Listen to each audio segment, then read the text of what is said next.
नमस्कार, स्वागत है आपका यो स्टॉक्स में। आपके साथ मैं हूं अभिषेक सतवर्तम और मेरे साथ हैं दिल्ली स्टूडियो से मेरी सहयोगी पूजा त्रिपाठी। आज बाजार में लगातार दूसरे दिन हम एक कंसोलिडेशन वाला सत्र देख रहे हैं और दूसरे दिन कमजोरी है इनफैक्ट, लेकिन कुछ ऐसे स्टॉक्स हैं जो बाजार को थोड़ा सपोर्ट देने का काम कर रहे हैं। मेटल स्टॉक्स में आज अच्छा एक्शन है, प्राइवेट बैंकों में, सीमेंट में, माइनिंग वाले स्टॉक्स में हम देख रहे हैं कि आज खरीदारी हो रही है। हिंडाल्को है निफ्टी का टॉप गेनर 3% के आसपास की तेजी के साथ, और उसके नीचे है टाटा स्टील, जेएसडब्ल्यू स्टील जहां पर 1.5 से 2% के आसपास की मजबूती है। लेकिन निफ्टी 18,600 के आसपास ट्रेड कर रहा है, 625 के आसपास है, 72 अंकों के आसपास की नरमी है। लेकिन अगर हम सेंसेक्स की बात करें तो वहां पर 250 अंकों के आसपास की कमजोरी है। निफ्टी बैंक इस वक्त हरे निशान में है, लेकिन कब तक टिकेगा ये देखने वाली बात होगी। हालांकि ब्रॉडर मार्केट से अगर आप देखेंगे तो संकेत उतने कमजोर नहीं हैं। कुछ एक सेक्टर्स हैं जो बाजार पर आज प्रेशर बनाने का काम कर रहे हैं, लेकिन आज मेटल में अच्छी बाइंग है, सरकारी बैंक चल रहे हैं, रियल एस्टेट में तेजी है। हालांकि IT stocks, FMCG, financial services, auto, ये वो पैक हैं जहां से आज कमजोरी बाजार के लिए आ रही है। लेकिन एडवांस डिक्लाइन रेशियो आज बेयर्स के फेवर में है, इनफैक्ट माफ कीजिएगा बुल्स के फेवर में है पूरी तरह से। 1254 शेयर है NSE पर हरे निशान में, और उसके मुकाबले 751 शेयर इस वक्त लाल निशान के साथ कर रहे हैं कारोबार। सवाल है कि बाजार की दिशा यहां से क्या होगी। क्या ये जो गिरावट आ रही है बाजार में आपको एंट्री का मौका दे रही है, या फिर थोड़ा सा करेक्शन अभी और लंबा चलेगा? अपने एक्सपर्ट से समझेंगे और आपके जो भी सवाल है शेयरों से जुड़े उसके भी जवाब लेंगे। सवाल पूछने का तरीका बेहद सिंपल है, 9167329108 पर फोन करके, SMS करके, या फिर व्हाट्सएप के जरिए आप अपने सवाल हमसे पूछ सकते हैं। और सोशल मीडिया पर अगर आप ईटी न्यूज़ स्वदेश को देख रहे हैं तो हमारे फेसबुक पेज, ट्विटर हैंडल पर आसानी से जाकर अपने सवाल हमसे पूछ सकते हैं। और आज आपके सवालों के जवाब देने के लिए हमारे साथ हमारे खास मेहमान वृद्धि इन्वेस्टमेंट के विवेक करवा और प्रिसीजन टेक्निकल एनालिसिस के मंदार जामसंदेकर। विवेक जी और मंदार जी, आप दोनों का बहुत शुक्रिया, स्वागत है आपका ईटी न्यूज़ स्वदेश पर। मंदार, शुरुआत आपसे करेंगे। लगातार हम देख रहे हैं दूसरा दिन आज है कंसोलिडेशन का और 18,600 के आसपास का स्तर है। आप ये बताइए कि ये जो कमजोरी आई है बाजार में, इनफैक्ट प्रॉफिट टेकिंग कहना ज्यादा बेहतर होगा, क्योंकि हमने लगातार 8-9 दिनों की रैली देखी थी, उसके बाद रिकॉर्ड हाई से थोड़े से बाजार स्लिप हुए हैं। ये अभी लंबा चलेगा ये फेज, या मंदार लगता है कि एंट्री के लिए बेहतर पॉइंट मिलने वाला है ट्रेडर्स को? Abhishek ji, good morning. देखिए, जैसे आपने सही कहा कि पिछले 8-9 दिनों में एक बढ़िया सी तेजी मार्केट में देखने को मिली। मार्केट गैप अप भी करके पिछले लास्ट वीक ऊपर चला था, तो मुझे लगता है कि उसकी वजह से ये हमें कंसोलिडेशन दिख रहा है, और ये कंसोलिडेशन मुझे लगता है कि अगले 2-3 दिन चल सकता है। जिस लेवल पे फिलहाल बाजार ट्रेड कर रहा है वहां पे बढ़िया सा सपोर्ट बनता है मार्केट के लिए। 18,600 से लेकर 18,400 ये बहुत ही बढ़िया सपोर्ट बैंड है, और ये अगर सपोर्ट लेवल टेस्ट करके अगर मार्केट ऊपर चलता है तो मुझे लगता है कि एक बहुत बढ़िया सी तेजी आगे जाते हुए देखने को मिलेगी। क्योंकि अगर पिछला जो ऑल टाइम हाई था वो ब्रेक होने के बाद अगर वो टेस्ट होता है तो वो एक पॉजिटिव बात है, मार्केट रिकन्फर्म करता है कि हाँ, ये जो ब्रेकआउट बना था वो पॉजिटिव है, वो सही में जेन्युइन ब्रेकआउट था, और उसके बाद अगर ऊपर की मूव बनती है तो वो बहुत बढ़िया सी मूव होगी। तो मुझे लगता है कि ये जो लेवल्स हैं, ये जो स्तर है, यहाँ पे खरीदारी का मौका जरूर मिलने वाला है, अच्छे अच्छे स्टॉक्स में मिलने वाला है। सिर्फ ध्यान एक ही रखना है कि फिलहाल जो इंडेक्स हैवी वेट्स हैं वो ठंडे हैं, वो शांति कर रहे हैं आराम से उसमें, यानी लो इंटरेस्ट है उसमें फिलहाल। तो जो मिड कैप्स और स्मॉल कैप्स में इंटरेस्ट है उसमें फिलहाल तो जहाँ पे स्क्रिप्ट स्पेसिफिक एक्टिविटी है वहाँ पे, जहाँ पे इन्विटेशंस बन रहे हैं वहाँ पे पोजीशंस बना सकते हैं, वो एक बढ़िया सी बात होगी। और जो आपका सवाल है कि ये इंडेक्स का जो लेवल है यहाँ पे लोगों ने इंटरेस्ट लेना चाहिए नहीं लेना चाहिए, तो मेरी राय रहेगी कि हाँ, यहाँ पे इंटरेस्ट जरूर लेना चाहिए। सपोर्ट लेवल पे है मार्केट, अगले 2 दिन शायद कंसोलिडेशन के हो सकते हैं, लेकिन एक अपमूव जरूर स्टार्ट होगी यहाँ से। ठीक है, बाजार में यहाँ से फिर से तेजी की शुरुआत हो सकती है। फटाफट आपके सवाल जवाब के सिलसिले की शुरुआत करेंगी। यशपाल छाबड़ा जी हमारे साथ हैं फोन लाइन पर। यशपाल जी नमस्कार, पूछिए क्या जानना है आपको? सर, मेरे पास VRL लॉजिस्टिक के 100 शेयर्स है, 645 पे बाय किया था जी। और एक और रिक्वेस्ट है कि जरा लॉजिस्टिक फील्ड पे थोड़ा सा कमेंट्री और करवा दें तो बेहतर होगा। बिल्कुल सर, बिल्कुल करवाएंगे। लॉजिस्टिक्स वाले जो शेयर हैं वो फोकस में भी रहे थे, और आगे बजट है और बजट के आसपास हमें एक्शन देखने को मिलता है VRL लॉजिस्टिक्स समेत तमाम स्टॉक्स में। इस पर आपसे राय चाहेंगे विवेक, क्योंकि हमने देखा था कि बाजार जब नीचे था, जून जुलाई का जब महीना था, उस वक्त थोड़ा सेंटिमेंट कमज़ोर थे, लेकिन लॉजिस्टिक्स में एक्शन भरपूर था और उसी वक्त वीआरएल लॉजिस्टिक्स 700 रुपये के ऊपर भी ट्रेड कर रहा था। वहाँ से थोड़ा सा स्लिप होकर नीचे आया है। आपको क्या लगता है कि इनके जो भाव हैं वो फिर से इसमें हासिल होंगे या फिर थोड़ा सा समय लंबा देना पड़ेगा? गुड मॉर्निंग अभिषेक। और देखिए, इन्होंने ओपिनियन मांगा था लॉजिस्टिक सेक्टर पे भी। मुझे लगता है कि ये एक सेक्टर ऐसा है जो आगे चल के मतलब अगले 10 एक साल में बहुत अच्छा खासा रिटर्न्स इन्वेस्टर्स को देगा। इसके दो तीन कारण है। एक तो जो रोड इंफ्रास्ट्रक्चर इंडिया में बढ़ा है, मैं बता दूं कि आपको मतलब करीबन पर लॉरी, ये लोग जो लॉरी चलाते हैं माल ट्रांसपोर्टेशन करने के लिए, पर लॉरी जो फ्यूल एफिशिएंसी सिर्फ है वो करीबन 25-30 हजार रुपए हर ट्रिप पे इनका बचने लग गया। अगर समझ लो ये लोग जाए चेन्नई से लेके कलकत्ता तक या दिल्ली से लेके कलकत्ता तक, तो इतना इनका सेविंग्स होके रखा है। और जो लॉरी मेंटेनेंस वगैरह होते हैं ये भी सब ड्रॉप हुआ है, क्योंकि रोड्स बहुत बढ़िया है, हाईवेज बहुत बढ़िया अभी है सब जगह। और सरकार भी इस पे बहुत अग्रेसिवली काम कर रही है। तो ऐसे लॉजिस्टिक सेक्टर बहुत अच्छा करेगा आगे चल के। हर इन्वेस्टर को एटलीस्ट कोई ना कोई शेयर लॉजिस्टिक का पोर्टफोलियो में रखना चाहिए। अब आते हैं वीआरएल। देखिए, अब लॉजिस्टिक कंपनीज में अगर आप देखो तो मुझे लगता है कि दो तो नहीं, मैं एक ही बोलूंगा, आप उसको बाई करना चाहिए और वीआरएल को उसको एग्जिट करके उसमें आपको कन्वर्ट कर लेना चाहिए। पर्टिकुलरली जो मैं ये सब एफिशिएंसी बोलता हूँ, कौन सी कंपनी सबसे ज्यादा फायदा उठा सकती है, आप वीआरएल को बेचो और TCI, transport corporation of India ले लो। अगर आप फाइनेंशियल परफॉर्मेंस, वैल्यूएशन, हर एक पैरामीटर पे अगर वीआरएल और टीसीआई को अगर आजू बाजू रखो, मतलब पास पास में रखो, तो आपको दिखेगा कि टीसीआई बहुत बेहतरीन शेयर है कंपेयर टू वीआरएल।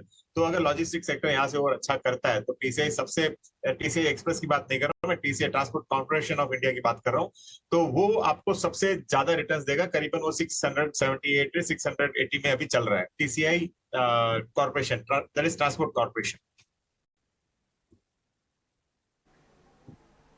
बिल्कुल। तो ये राय आपको लॉजिस्टिक शेयरों में दे दी गई है और वीआरएल लॉजिस्टिक्स में भी आपको राय यहाँ पर दे दी गई है। चलिए अब आगे बढ़ते हैं और कुछ और भी सवालों को शामिल करते हैं। हमारे साथ संजय कुमार जी भी जुड़ चुके हैं फोन लाइन के जरिए। नमस्कार संजय जी, पूछिए क्या सवाल है आपका। हेलो हेलो जी, क्या सवाल है आपका सर, पूछिए। मैम, मैंने एक्चुअली ओरिएंट ग्रीन के बारे में मांगा था 3 दिन पहले, मतलब डाला था मैंने व्हाट्सएप के थ्रू, बट अभी मैं उस पोजीशन से एग्जिट कर गया हूँ। अभी मैंने उसको अडानी में ट्रांसफर कर दिया है। तो अभी अगर अडानी के ऊपर मुझे कुछ दे पाए तो बेटर रहेगा। अदानी कौन सा स्टॉक है आपके पास? Adani green? Adani green energy. Okay, ठीक है। तो अदानी ग्रीन लेवल्स हमें अभी फिलहाल 2032 के पास कारोबार कर रहा है। चलिए ठीक है, आज हम देख सकते हैं कि करीब 1.5% नीचे ये स्टॉक कारोबार भी कर रहा है। मंदार, अदानी ग्रीन पर आप राय दीजिए। अभी हाल ही की इनकी पोजीशन ली हुई है, क्या लेवल्स देख रहे हैं आप? टारगेट भी इनको सुझाइए और कितना, ये शायद शॉर्ट टर्म ट्रेडर्स हैं, तो इनको स्टॉप लॉस भी सुझाइए। क्या करना चाहिए अदानी ग्रीन में?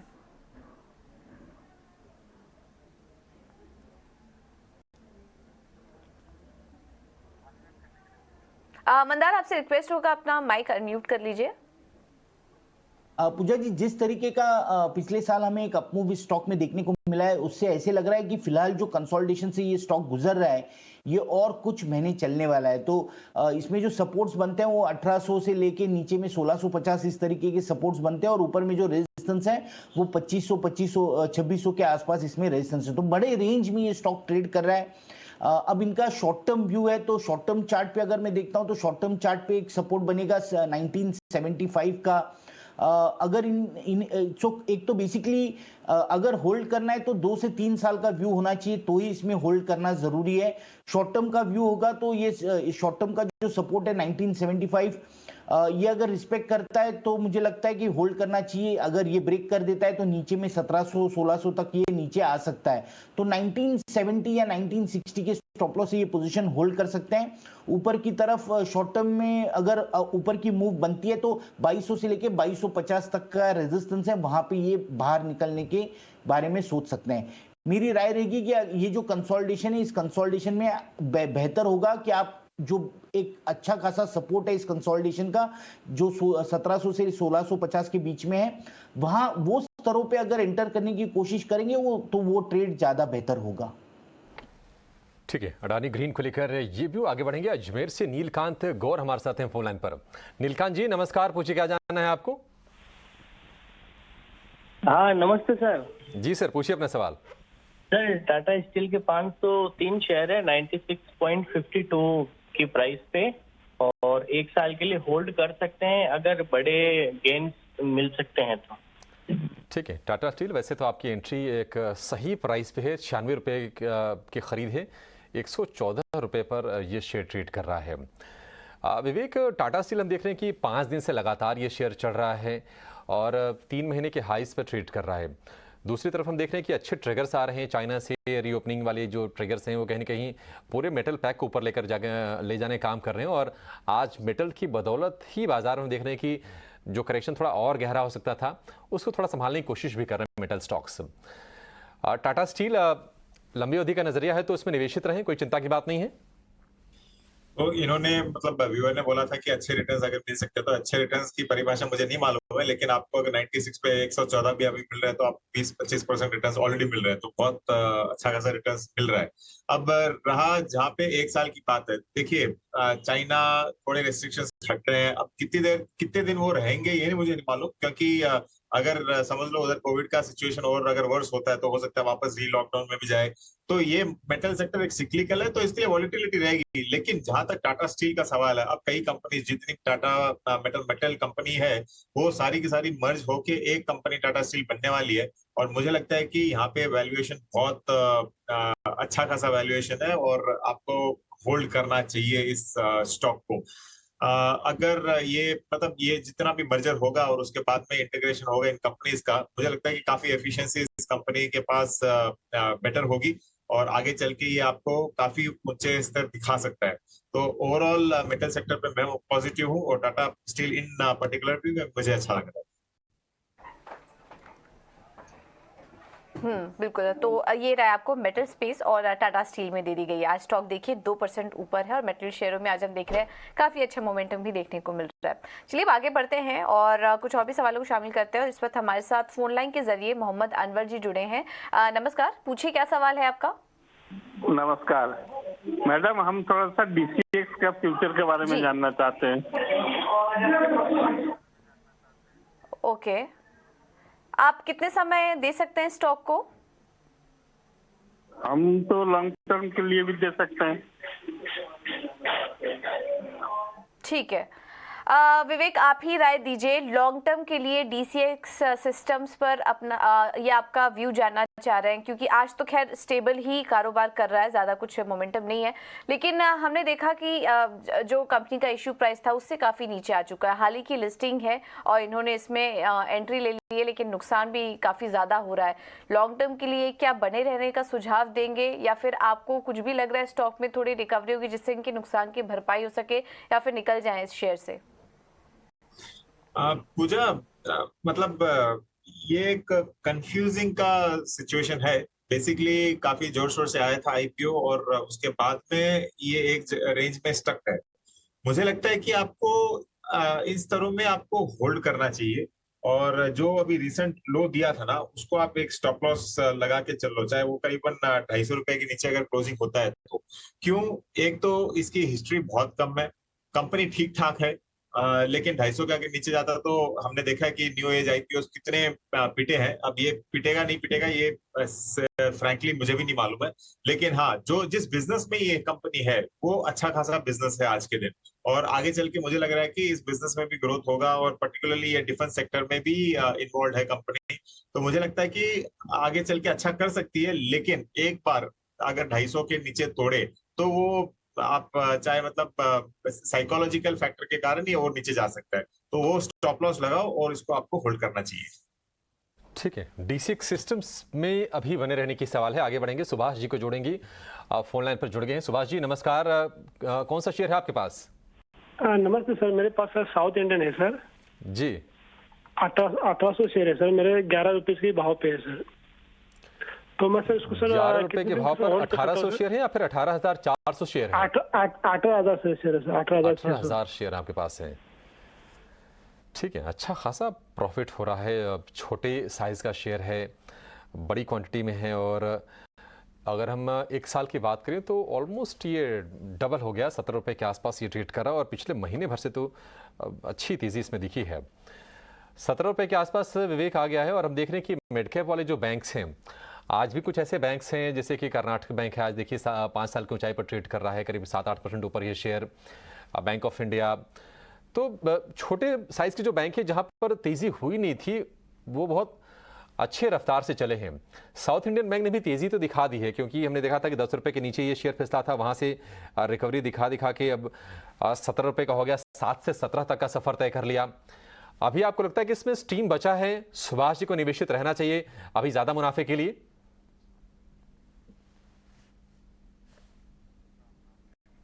विवेक?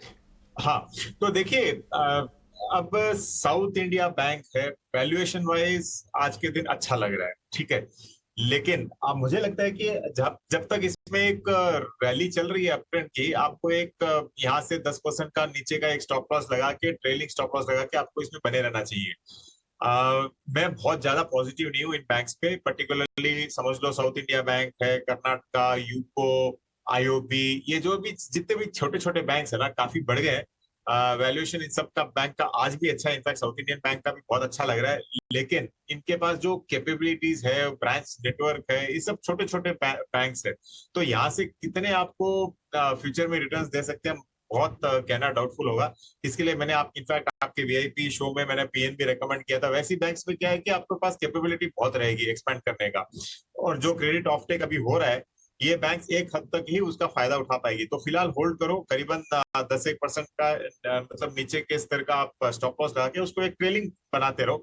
और अगर जिस दिन भी आप बेचते हो उस दिन आप अगर PNB टाइप में अगर कन्वर्ट कर लेते हो, आपको मच बेटर रिटर्न्स मिल सकता है और ज्यादा स्टेबिलिटी के साथ मिल सकता है। ऐसे डिस्क्लोजर PNB हमारे पास है। बिल्कुल, तो PNB में आप ये खरीदारी कर सकते हैं। ये राय इस वक्त आपको दे दी गई है, और सरकारी बैंकों पे हम देख रहे हैं कि काफ़ी अच्छी खरीदारी भी आज के दिन देखने को मिल रही है। चलिए अब आगे बढ़ते हैं, और व्हाट्सएप के जरिए एक सवाल आया है रविंद्र जी का, और इनकी होल्डिंग है BSE में। 100 शेयर्स इन्होंने 750 के भाव पर लिए हुए हैं। मंदार, आपसे सवाल होगा इस पर, क्या करें BSE में? जैसा कि हम देख पा रहे हैं कि स्टॉक में लगातार एक गिरावट देखने को मिल रही है, इनको भी करीब 18,000 के आसपास का नुकसान हो रहा है। 1000 के ऊपर के आसपास हाई बनाने के बाद स्टॉक में लगातार एक गिरावट का ट्रेंड है। गिरावट में इन्होंने एंट्री भी लेने की कोशिश की, लेकिन कुछ फायदा इनको इस वक्त दिखाई नहीं दे रहा है। क्या चार्ट्स पर आप और दबाव देख रहे हैं, निकल जाएं स्टॉक से, या फिर कुछ रिकवरी के आसार हैं? पूजा जी, मुझे तो लग रहा है कि फिलहाल तो ये स्टॉक होल्ड करना चाहिए, क्योंकि ये स्टॉक सपोर्ट लेवल्स पे ट्रेड कर रहा है। 550 एक बहुत ही इंपॉर्टेंट सपोर्ट है, और ये सिर्फ सपोर्ट ही नहीं है। अगर मैं इसका ऑल टाइम चार्ट देखता हूं तो ये ऐसा लेवल है कि जिसने पास्ट में रेजिस्टेंस का भी काम किया हुआ है और उसके बाद सपोर्ट का भी काम किया हुआ है, और मल्टीपल टाइम्स ये लेवल से ये स्टॉक बाउंस बैक कर चुका है। तो मुझे लगता है जब तक ये सपोर्ट रिस्पेक्ट होता है तब तक पोजीशन होल्ड करनी चाहिए। कंसोलिडेशन करेक्शन की बात अगर करते हैं तो पिछले एक साल में इस स्टॉक में अच्छा सा करेक्शन भी देखने को मिला है। तो जैसे आपने सही में कहा कि 1000 के ऊपर के लेवल से ये स्टॉक नीचे 550 तक आ चुका है, तो करेक्शन भी हो चुका है। तो मुझे लगता है कि ये फिलहाल जो एक पीरियड से गुजर रहा है, इसको एक टाइम करेक्शन कहते हैं, समय देना बहुत जरूरी है। तो मुझे लगता है कि 530 के स्टॉप लॉस से पोजीशन होल्ड करनी चाहिए, और अगले कुछ महीनों में अगर ये सपोर्ट कंटिन्यू करता है रिस्पेक्ट करने का, तो अगले कुछ महीनों में इसमें एक अपमूव भी स्टार्ट होगी।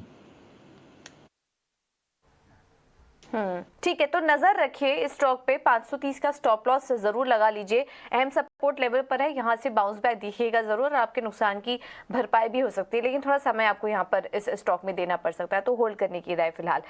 दूसरे दिन कमजोरी के साथ कारोबार हो रहा है, लेकिन निफ्टी 18,600 के लेवल को बखूबी डिफेंड करने की कोशिश में है, लेकिन निफ्टी बैंक भी इस वक्त लाल निशान में स्लिप कर गया है और सेंसेक्स भी तकरीबन 300 अंक नीचे। अगले दर्शक का सवाल लेंगे, व्हाट्सएप के जरिए है सत्येंद्र कुमार का सवाल बिरला सॉफ्ट को लेकर।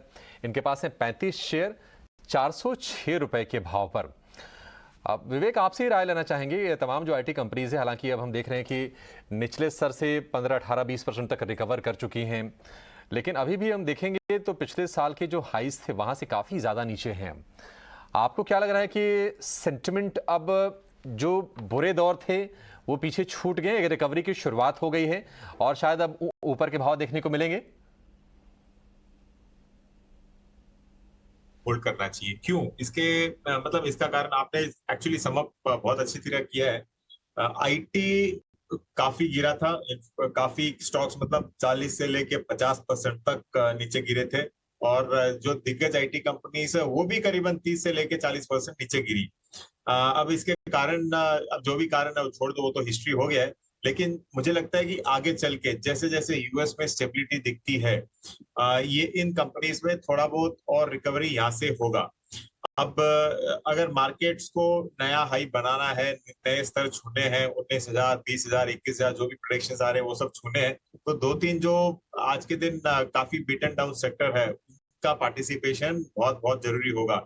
उसमें 2 टॉप सेक्टर्स मेरे हिसाब से आईटी है और फार्मा है, तो इन दोनों ही सेक्टर्स में एक रिकवरी अभी ओवरड्यू है और मुझे लगता है कि आईटी यहाँ से करीबन समझ लो 15 से 20% और ऊपर जा सकता है, पॉसिबिलिटी है। जहां तक इन पर्टिकुलर अगर बिरला सॉफ्ट की आप बात करो तो मुझे लगता है कि वैल्यूएशन काफी ठीक है, रिजल्ट्स खराब नहीं थे, ठीक ठाक थे उसके भी, और जो वैल्यूएशन आज के दिन है वो आज जो 332 चल रहा है वो काफी इंटरेस्टिंग है। मुझे लगता है कि 400 तक आराम से दिखा सकता है, फेयर वैल्यूएशन 400 के आजू बाजू रहेगा, तो होल्ड करो और 400 के लिए आप वेट करो। बिरला सॉफ्ट को 400 की स्तर तो विवेक को दिख रहे हैं। 600 रुपये वाला शेयर गिर के 260 रुपये का हो गया था, वहां से ये रिकवर करके 325 रुपये के ऊपर आया है। लेकिन चलिए अब आपके लिए लेकर आएंगे कमोडिटी की ABCD।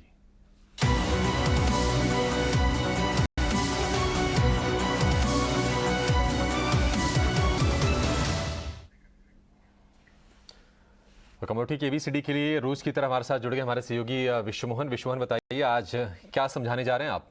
आज काफ़ी इंटरेस्टिंग टॉपिक है और दुनिया भर में इसका इस्तेमाल होता है। जो भी टेक्निकल ट्रेड करना चाह रहे हैं उनके लिए सबसे पहला ज़रूरी होता है कि आपको ट्रेंड लाइन को समझना ज़रूरी होता है, क्योंकि ट्रेंड इज फ्रेंड मार्केट में जैसा कहा जाता है। कहा जाता है कि अगर आपने ट्रेंड लाइन ड्रॉ करना सीख गए फिर आप अच्छे तरीके से टेक्निकल एनालिसिस बाजार की कर पाएंगे और कोई भी पैटर्न ट्रेंड लाइन के जरिए बनता है। तो सबसे पहला काम जब भी आप शुरू करें तो ट्रेंड लाइन को समझे और ट्रेंड लाइन कैसे ड्रॉ किया जाता है, कैसे उससे पैटर्न निकाला जाता है। तो जितने भी हिस्टोरिकल परफॉर्मेंस रहेंगे किसी भी स्टॉक के या कमोडिटी के, उस पर आप ट्रेंड लाइन ड्रॉ करें। ट्रेंड लाइन ड्रॉ कैसे किया जाता है? तो 2 प्राइस पॉइंट्स हैं, उस प्राइस पॉइंट को आप कनेक्ट करना है। आप अपने टाइम फ्रेम को देखिए, आप शॉर्ट टर्म ट्रेडर है, आप 5 मिनट्स के टाइम फ्रेम पे ड्रॉ करना चाहते हैं, 1 मिनट के टाइम फ्रेम पे करना चाहते हैं, या क्लोजिंग बेसिस पे करना चाहते हैं, वीकली बेसिस पे करना चाहते हैं, तो उस प्राइस को आप यहाँ पर ड्रॉ कर सकते हैं। और जैसे अगर ट्रेंड लाइन के अगर आपके ऊपर है, जैसे अप ट्रेंड में है, बाजार अगर ऊपर की तरफ जा रहा था, जब तक ट्रेंड लाइन के ऊपर है तो समझ जाइए कि बाजार में तेजी के संकेत है।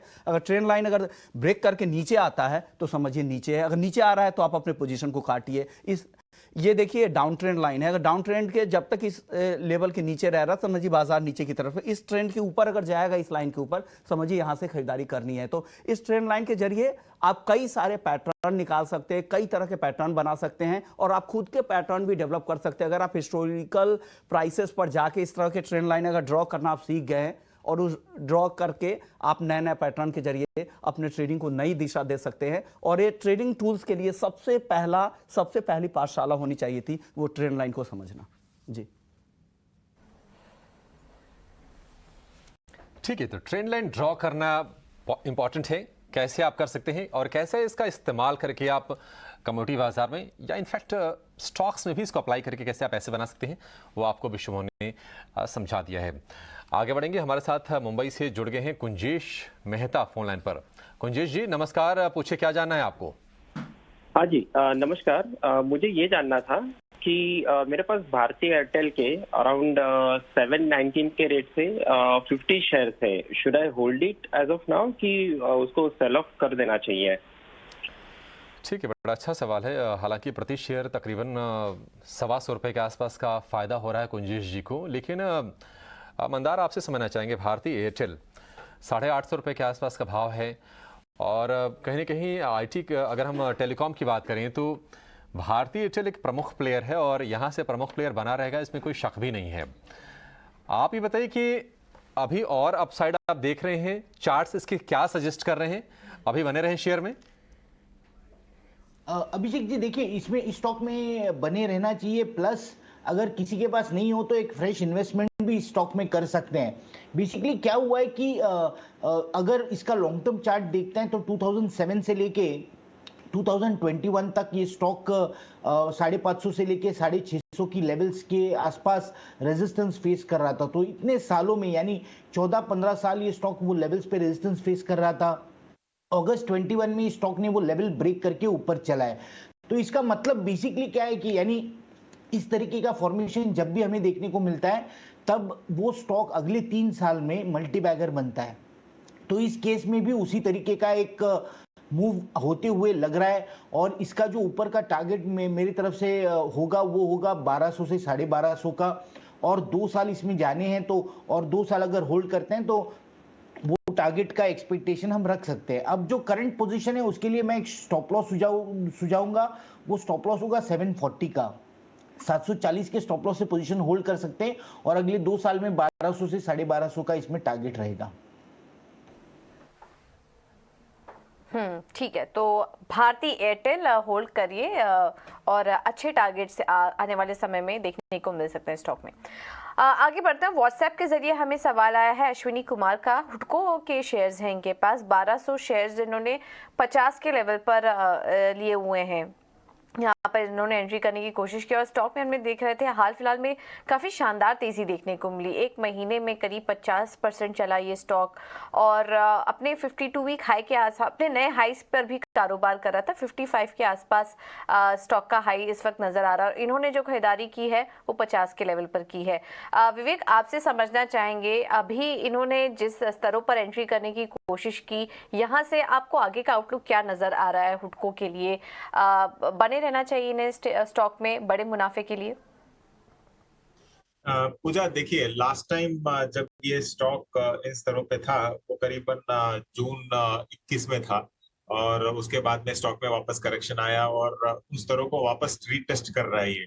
मुझे लगता है कि इमीडिएट टारगेट इसका 56 रुपया होना चाहिए, लेकिन वैल्यूएशन वाइज कंपनी, देखिए कंपनी हाउसिंग फाइनेंस को क्या ये करती है, फाइनेंसिंग का जॉब करती है और कंस्ट्रक्शन एक्टिविटी में भी इन्वॉल्व है। कंपनी बहुत बढ़िया है, ये फंडामेंटल्स इसके बहुत बढ़िया है और मार्केट कैप भी इसका बहुत बड़ा नहीं है, करीबन 11,000 करोड़ का है। तो इसका जो फेयर वैल्यूएशन बनता है, अगर आप बिजनेस वाइज देखो तो करीबन इसका फेयर वैल्यूएशन समझ लो बिटवीन 75 to 80 रुपीज का बनना चाहिए। तो उस कारण से आपको इसको होल्ड करना चाहिए। इसका जो फाइनेंशियल ट्रेजेक्टरी है वो सही तरीके से चल रहा है, वैल्यूएशन ठीक है, फंडामेंटल्स इसके ठीक है, प्रमोटर इसका ठीक है, सब कुछ ओवरऑल बेहतरीन कंपनी में आती है। हाँ, इतना बढ़ा हुआ है करके थोड़ा बहुत यहाँ वहाँ करेक्शन आ सकता है, लेकिन जैसे मैंने कहा 56 इमीडिएटली और 75-80 लॉन्गर टर्म में मिल सकता है इसमें। ठीक है, हटको को लेकर ये भी 80 रुपये तक ये शेयर जा सकता है, लेकिन एक बड़ी खबर आ रही है, वो ये है कि बाजार के लिए निवेश का एक और बूस्ट मिलने वाला है। एम्प्लॉयज़ स्टेट इंश्योरेंस कॉरपोरेशन को सरप्लस में से 15% बाजार में निवेश करने की मंजूरी मिल गई। इस बड़ी खबर पर ज़्यादा जानकारी के साथ हमारे साथ जुड़ गए हमारे सहयोगी प्रकाश प्रियदर्शी। प्रकाश, निश्चित तौर पर एक बड़ी खबर और बाजार को ये पसंद भी आएगी, डिटेल्स क्या है इसके? देखिए, कल ESIC जो कि एम्प्लॉयज स्टेट इंश्योरेंस कॉरपोरेशन है, उसकी कल बोर्ड मीटिंग हुई थी और उसमें इस बात पर सहमति बन गई और यह फैसला ले लिया गया कि जो ESIC के पास सरप्लस फंड्स हैं उसके इन्वेस्टमेंट पैटर्न में अब बदलाव होगा, उसको ज्यादा डाइवर्सिफाई किया जाएगा। इस वक्त जो इन्वेस्टमेंट है ESIC का डेट फंड्स में ही है, लेकिन जितने रिटर्न की आवश्यकता है और जितनी उम्मीद की जा रही है ESIC की तरफ से वो हो नहीं पा रहा है ड्यू टू वेरियस फैक्टर। तो अब इस बात पर सहमति बनी है कि ईएसआईसी अपने सरप्लस फंड्स को डाइवर्सिफाई करेगी और अब इक्विटी में भी उसका निवेश किया जाएगा।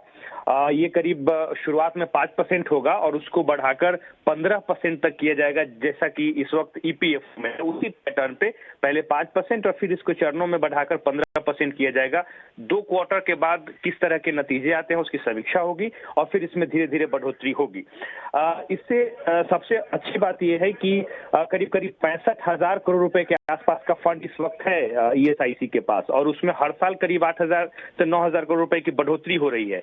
और दिलचस्प बात यह है कि ईएसआईसी की योजना ये भी है कि जो कवरेज है उसको और बढ़ाए, मतलब कि जरूरी आप देखेंगे कि एम्प्लॉय जिनकी बेसिक सैलरी अभी 15,000 रुपए है उनके लिए जरूरी है कि वो ईएसआईसी का मेंबर बने, उनका कंट्रीब्यूशन हो, लेकिन इसको बढ़ाकर 21,000 करने का प्रस्ताव है। अगर ये 21,000 रुपए होता है तो मेंबर्स और बढ़ेंगे और कंट्रीब्यूशन में भी बढ़ोतरी होगी, तो ये जो 65,000 करोड़ रुपए का आप अतिरिक्त फंड देख रहे हैं उसमें और बढ़ोतरी होगी। जो बयान श्रम मंत्रालय ने जारी किया है उसके हिसाब से हालांकि इक्विटी में जो इन्वेस्टमेंट है वो ईटीएफ तक सीमित रहेगा ताकि जो रिस्क है उसको कम किया जा सके, लेकिन अच्छी बात यह है कि इन्वेस्टमेंट का दायरा बढ़ेगा, इसको ज्यादा डाइवर्सिफाई किया जाएगा और अब इक्विटी में भी निवेश होगा। प्रकाश, आप जैसा कि बता रहे हैं कि ईएसआईसी के पास जो सरप्लस अमाउंट है वो करीब 65,000 करोड़ रुपए के आसपास का है और अगर हम 5% के हिसाब से जोड़ें तो तकरीबन 3-3,500 करोड़ रुपए के आसपास का निवेश शुरुआत में आएगा, करेक्ट?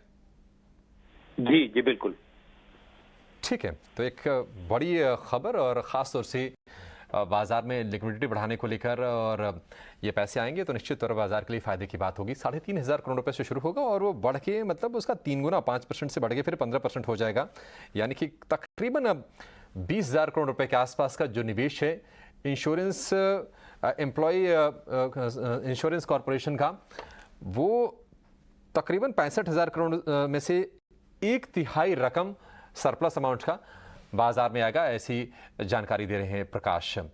बहुत शुक्रिया आपका ये बड़ी खबर हमारे दर्शकों को बताने के लिए। आगे बढ़ेंगे, पूनम हमारे साथ हैं फोन लाइन पर। पूनम जी नमस्कार, पूछिए कौन सा शेयर है आपके पास और क्या जानना है?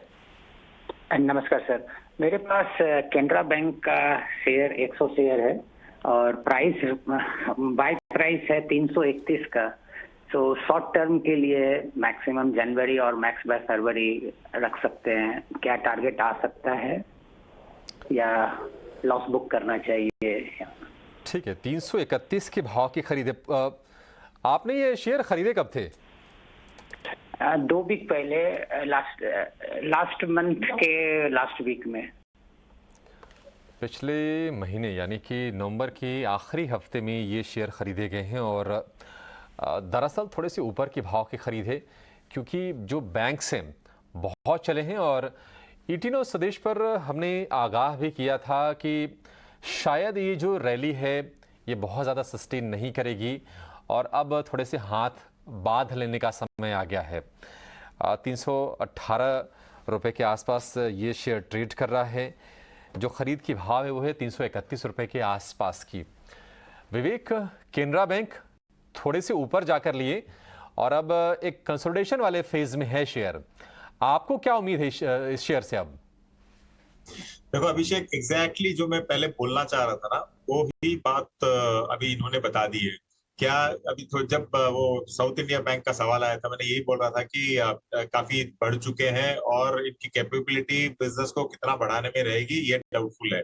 लेकिन जहां तक दिग्गज बैंक्स का सवाल है, कैनरा है, पीएनबी है, बैंक ऑफ बड़ौदा है, एसबीआई, इनमें अगर छोटा मोटा अगर करेक्शन आता भी है ना तो आपको over a period of time वापस आपको रिटर्न्स मिल जाएगा, मतलब आपको परमानेंट लॉस नहीं होगा। लेकिन इनका नजरिया बहुत बहुत शॉर्ट टर्म का है, मतलब इन्होंने एकदम पीक पे लिया है और ये वेट कर सकते हैं खाली जनवरी तक, मतलब हाथ में खाली 1 महीना है। तो वैसी सिचुएशन में मुझे लगता है कि अगर ये कोई भी टाइम पे अगर क्लोजिंग 307 308 के नीचे अगर स्टॉक दे तब आपको लॉस बुक कर लेना चाहिए और जब तक वो उसके नीचे क्लोजिंग नहीं देता है आप इसको होल्ड करो और जस्ट प्रार्थना करो कि आपको 332 आपका वापस मिल जाएगा। लेकिन जैसे मैंने कहा स्ट्रिक्टली आपको ये मेंटेन करना पड़ेगा, 308 के नीचे क्लोजिंग नहीं देना स्टॉक। वहां पे दिया तो स्टॉक में मतलब और सेलिंग आएगी। बिल्कुल, तो वॉच करते रहिए। स्ट्रिक्ट स्टॉप लॉस भी आप मेंटेन कर सकते हैं। 308 के नीचे गया तो गिरावट और बढ़ सकती है, तो वॉच रखिए और अभी फिलहाल आप बने रह सकते हैं। चलिए अब अगला सवाल ले लेते हैं और ये हमारे साथ आनंद जुड़ चुके हैं फोन लाइन के जरिए। आनंद जी नमस्कार, क्या सवाल है आपका, पूछिए। Good morning. मैंने 100 शेयर लिए थे IRFC के 23 के रेट पे, तो मुझे अभी उसमें काफी रैली चली थी ऊपर, बट अभी मुझे पूछना आगे होल्ड करना चाहिए या बेच देना चाहिए IRFC का स्टॉक? बिल्कुल, IRFC पे तो देखिए लगभग हर एपिसोड में ही हमें इस स्टॉक पे सवाल आ ही जाता है IRFC पर। ये स्टॉक चला भी काफ़ी अच्छा, आपने एंट्री भी सही समय पे कर ली और 34 के आसपास देखिए इस वक्त स्टॉक कारोबार कर रहा है, मुनाफे में है इस वक्त। मंदार, क्या सजेस्ट करेंगे आप IRFC में? इस वक्त अगर देखें तो 34 के आसपास कारोबार कर रहा है, हालांकि आज 1% नीचे है, लेकिन बने रहना चाहिए इन स्टॉक में? आगे और मुनाफा आपको नजर आ रहा है या फिर जो भी प्रॉफिट है ये लेकर निकल जाए? पूजा जी देखिए, इन्होंने एक तो अच्छे लेवल पे खरीदा है, स्टॉक अच्छा खासा ऊपर भी मूव कर दिया है। अब टेक्निकली तो देखते हैं तो 20 रुपए से स्टॉक 37 रुपीस तक ऊपर में चला, तो इसलिए अगले कुछ दिन ये स्टॉक एक कंसोलिडेशन में से गुजरेगा। नीचे की तरफ 32, 33 के लेवल स्पेस में सपोर्ट बनता है, ऊपर में 37 के लेवल स्पेस पे रेजिस्टेंस बनता है। तो एक तो मूव बन चुकी है, लेकिन ट्रेंड अभी तक चेंज हुआ नहीं, इसलिए मेरी राय रहेगी कि ये लेवल्स पे पार्शियल प्रॉफिट बुकिंग कर सकते हैं। थोड़ा सा प्रॉफिट ले लीजिए, खुद को कंफर्टेबल बनाइए और एक ट्रेलिंग स्टॉप लॉस के साथ बाकी की जो पोजीशन है वो होल्ड कीजिए। 31 रुपीस का ट्रेलिंग स्टॉप लॉस होगा। और ट्रेलिंग स्टॉप लॉस इसलिए रखना है कि अगर ये मोमेंटम जो है वो कंसोलिडेशन के बाद अगर कंटिन्यू होता है तो आप वो अपॉर्चुनिटी लूज ना करें। प्लस अगर वो ट्रेलिंग स्टॉप लॉस ट्रिगर भी हो जाता है तो भी आपको अच्छा खासा मुनाफा मिलता है। तो करंट लेवल्स पे पार्शियल प्रॉफिट बुकिंग करें और 31 की स्टॉप लॉस के साथ बाकी की पोजीशन होल्ड करें। ठीक है, IRFC को लेकर ये भी बहुत तेजी से चला है शेयर, अब थोड़ा सा ठिठक के एक दायरे वाला ट्रेड यहाँ पर हो रहा है। सत्येंद्र किशोर गुप्ता जी हमारे साथ फोन लाइन पर हैं। सत्येंद्र जी नमस्कार, कौन सा शेयर है आपके पास? नमस्कार जी सर, अपना सवाल पूछिए। जो है वो पेटीएम के ऊपर है। मैंने 1 साल पहले ये 40 शेयर खरीदे थे और एवरेज इसका है 1600 रुपए के आसपास, तो इसमें क्या करना चाहिए? 1 साल तो मुझे हो गया रुके हुए। सत्येंद्र जी आपसे जानना चाहेंगे कि देखिए लिस्टिंग के बाद से शेयर ही लगातार गिर रहा था, किसी से आपने कोई सलाह नहीं लिया, कोई राय मशवरा नहीं किया आपने कि करना क्या चाहिए शेयर में? नहीं, उस टाइम पे जो था ना, जब ये चल रहा था ऊपर 1700 के आसपास, 1700 ऊपर चल रहा था, तो 1687 के एवरेज पे मैंने 30 शेयर लिए थे पहले। फिर ये डाउन हुआ तो फिर मैंने 10 शेयर और खरीद लिए 1375 पे। ठीक है, आपके लिए व्यू लेते हैं विवेक। पेटीएम में ऐसे तमाम निवेशक हैं जो अपने आप को फंसा हुआ महसूस करते हैं। बीच में हमने देखा कि 500 रुपये के आसपास से थोड़ी सी राहत आई थी, 650-700 रुपये तक ये शेयर गया था, लेकिन उसके बाद फिर से वही कहानी। पेटीएम क्या सलाह देंगे आप, क्योंकि इनकी जो पूंजी है वो तो 1/3 रह गई है। आपको उम्मीद है कि यहाँ से कोई साइजेबल कोई एक रिकवरी इसमें आएगी या फिर ये दायरे में या फिर छोटे मोटे इसी तरह की तेजी दिखाता रहेगा शेयर? ये अभिषेक, मुझे ध्यान है ईटी स्वदेश पे ये लिस्ट होने के बाद 1800 में मैंने कहा था कि बेच के निकलो, 800 का टारगेट दिया था। उस वक्त मुझे काफी डांट पड़ी थी सोशल मीडिया में कि आप चाहते हो कि सबको नुकसान हो, लेकिन उसके बाद में ये तो 500 के नीचे भी गया था। एनीवे, अभी इनकी सिचुएशन ये है कि इधर जाए तो कुआं है और इधर जाए तो खाई है, मतलब ये वाली सिचुएशन होके रखी है।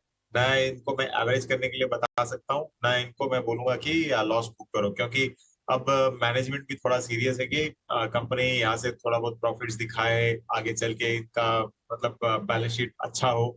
अगर वो होता है तो इसमें रिकवरी आएगी, लेकिन साइजेबल रिकवरी आपने पूछा, साइजेबल रिकवरी मुझे इमीडिएट टर्म में नहीं दिखता है, क्योंकि अगर मैनेजमेंट सब सही कदम भी उठाता है तो भी आपको समझ लो 3 या 4 क्वार्टर, मतलब अगला 1 साल और आराम से आपको ले सकता है। तो इसको होल्ड रखो फिलहाल, और जब ये ऊपर जाए उस वक्त देखेंगे, या फिर एकदम ही नीचे जाए वापस, मतलब 450-500 लेवल, तब देखेंगे कि इसको एवरेज करना या नहीं करना। लेकिन फिलहाल सिर्फ होल्ड रहेगा। बेच के भी मतलब नहीं है और नया एवरेज या अभी खरीद के भी मतलब नहीं है। तो पेटीएम पर ये राय नुकसान काफ़ी हो रहा है और भी शायद बढ़ सकता है, तो ये राय आपको पेटीएम पर दे दी गई है। चलिए अब आगे बढ़ते हैं और अगले दर्शक को शामिल करते हैं। मनोज शर्मा जी हमारे साथ जुड़े फोन लाइन के जरिए। मनोज जी नमस्कार, क्या सवाल है आपका, पूछिए। नमस्कार मैम, मेरे पास पिरामिल फार्मा के शेयर्स हैं 645 shares at rate of 157 rupees और मेरा जो आउटलुक है वो 1 ईयर का है इसके लिए, तो मैं इसको होल्ड कर सकता हूँ या अगर कुछ थोड़ा 140 या 135 के आसपास आता तो क्या इसको एवरेजिंग भी कर सकते हैं? ठीक है विवेक, आप ही सजेस्ट करिए। ये तो हाल ही में लिस्ट हुई कंपनी है पिरामिड एंटरप्राइजेस से, हम आपको बता दें डीमर्ज होकर ये नया कारोबार लिस्ट हुआ था।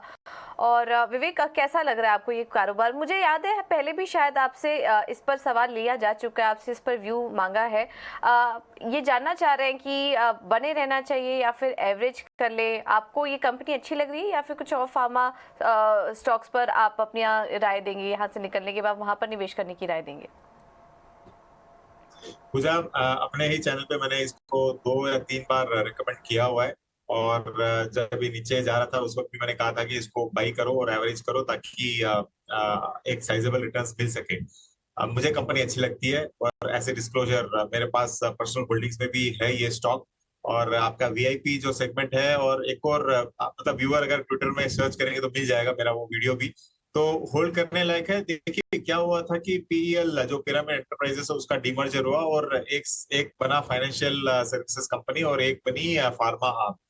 अब जनरली क्या होता है जब ऐसे डीमर्जर होता है ना, अगर समझ लो मुझे सिर्फ फाइनेंशियल सर्विसेज चाहिए और फार्मा नहीं चाहिए तो मैं वो आके फार्मा में सेलिंग करूंगा। तो वैसे काफी सेलिंग आया था स्टॉक में और इसके कारण ये 200 से लेके नीचे करीबन आई थिंक 128 से 124 तक गया था ये, लेकिन ये अच्छा दाम है। अब आपका एवरेज बहुत दूर नहीं है, मतलब 152 रुपए 150 रुपए के लिए आप एवरेज करके मतलब नहीं है। अगर आप होल्ड कर सकते हो तो 1 साल के लिए आप जरूर होल्ड करो। मुझे लगता है कि 180 से लेके 200 रुपए तक वापस जाएगा। और मैंने जैसे कहा ऐसे डिस्क्लोजर मेरे पर्सनल पोर्टफोलियो में और लगभग सारे क्लाइंट्स के पास भी है। 150-200 रुपए के भाव पीरामल फार्मा में आपको देखने को मिल सकते हैं, ऐसा भरोसा है विवेक का। आगे बढ़ेंगे, नेहा सखारे हमारे साथ फोन लाइन पर। नेहा जी नमस्कार, कौन सा शेयर है आपके पास और क्या सलाह चाहिए? मैं नेहा साकरे बात कर रही हूँ। मेरा सेल का एक शेयर है, उसके 90 शेयर है। मैंने बाइंग प्राइस 110 रुपए 17 पैसे से लिए है, तो मुझे क्या करना चाहिए अब? ठीक है, आज तो हम देख रहे हैं कि वैसे मेटल स्टॉक्स में तेजी है, तमाम स्टॉक्स चल रहे हैं, लेकिन मंदार सेल में ऐसे बहुत सारे लोग हैं जो 125 रुपए पर, 150 रुपए पर या इनफैक्ट 100 रुपए के आसपास के भाव पर लेकर शेयर फंसा हुआ महसूस कर रहे हैं। हालांकि निचले स्तरों से अच्छी रिकवरी आई है, 60-65 रुपए से बढ़ के देखिए अभी ये 90 रुपए के आसपास पहुंच रहा है शेयर ये। लेकिन क्या आपको भरोसा है कि ये जो तेजी का मोमेंटम है इसमें बरकरार रहेगा और अभी बने रहना चाहिए इसमें?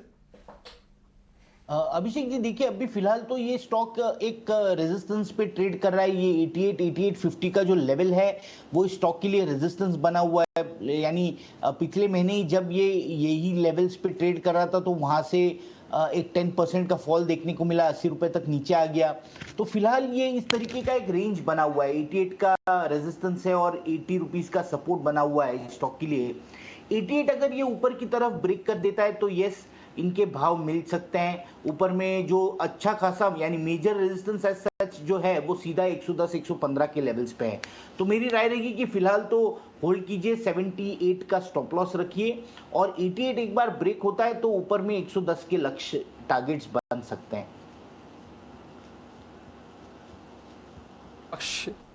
इसमें बन सकते हैं, बने रहने की सलाह है और 110 रुपए पर ही खरीद भी है नेहा की। लेकिन मेटल स्टॉक्स में जो आज तेजी बनी है, हम देख रहे हैं कि चौतरफा तेजी है। इंडेक्स को सपोर्ट देने के लिए भी स्टॉक्स काम कर रहे हैं, Hindalco, Tata steel, JSW steel. ये निफ्टी के आज टॉप गेनर से 3 के 3 शेयर। लेकिन इस तेजी के पीछे क्या वजह है और जो भी ट्रिगर्स हैं वो कितने सस्टेनेबल हैं, ये बताने के लिए हमारे सहयोगी आशीषा जुड़ गई हैं। आशीषा बताइए, क्यों चमक रहे हैं मेटल्स आज? जी जी हाँ, निफ्टी मेटल इंडेक्स सबसे बड़ा सेक्टोरल गेनर है। 5वें दिन लगातार हम गेन्स देख रहे हैं निफ्टी मेटल इंडेक्स पर। नैल्को, हिंडाल्को जो एल्यूमिनियम प्लेयर्स है, हिंदुस्तान कॉपर, हिंदुस्तान जिंक, ये निफ्टी मेटल इंडेक्स के सबसे बड़े गेनर्स के लिस्ट में आते हैं। चाइना रीओपनिंग की बातें चल रही है और उसी के चलते चाइनीज डिमांड में अपटिक देखने को मिलेगा और उसी के चलते कमोडिटी प्राइसेस ग्लोबली इंक्रीज हो सकते हैं। यही वजह है मेटल प्राइसेस में अपटिक देखने को मिल सकता है और मेटल स्टॉक्स में भी रैली देखने को मिल रही है। जेपी मॉर्गन की एक रिपोर्ट आई है मेटल स्टॉक्स पर आज सुबह, जहां उन्होंने कहा कि 2023 2022 के जैसे ही रह सकता है, जिसका मतलब ये होता है कि first half of the year strong दिखेगा लेकिन second half of the year में थोड़ी सी वीकनेस देखने को मिल सकती है। उन्होंने कहा कि चाइना रीओपनिंग के चलते डिमांड में अपटिक देखने को मिलेगा और उसी के चलते ग्लोबल मेटल प्राइसेस में भी एक सर्ज देखने को मिल सकता है। यूएस फेडरल रिजर्व के रेट हाइक में एक डिक्लाइनिंग ट्रेंड देखने को दिखाई दे रहा है और यूरोपियन डिमांड एक्सपेक्टेड थी कि काफ़ी वीक होगी लेकिन उतना इम्पैक्ट देखने को नहीं मिला। इसी के चलते उनका मानना है कि first half of FY23 strong देखने को मिल सकता है। इनफैक्ट स्टॉक प्राइस मूवमेंट के पर्सपेक्टिव से बात करें तो उन्होंने कहा कि 2022 में जैसे वॉलेटिलिटी देखने को मिली थी वैसी ही वॉलेटिलिटी 2023 में भी देखने को मिलेगी स्टॉक मूवमेंट के पर्सपेक्टिव से। इनफैक्ट उन्होंने स्टील और एल्यूमिनियम के बारे में इन पर्टिकुलर बात की है, जहां उन्होंने कहा कि स्टील प्राइसेस सस्टेन कर सकते हैं और स्टील सेक्टर में अच्छा अपमूव देखने को मिल सकता है। उन्होंने कहा कि चाइना HRC एक्सपोर्ट प्राइसेस में एक अपमूव देखने को मिलेगा और स्टील स्पेस से टाटा स्टील और सेल उनके टॉप पिक्स है।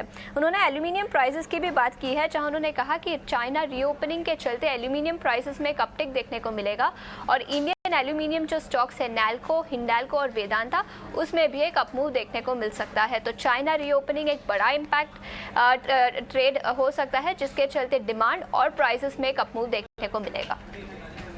शुक्रिया शीशा। तो एक अच्छी रिपोर्ट मेटल सेक्टर को लेकर जेपी मॉर्गन की। और चाइना रीओपनिंग, अमेरिका में ब्याज दरों में पहले के मुकाबले कम बढ़ोतरी, ये एक ट्रिगर होगा और FY24 से कंपनियों की जो बैलेंस शीट होगी यहाँ से और मजबूत होगी।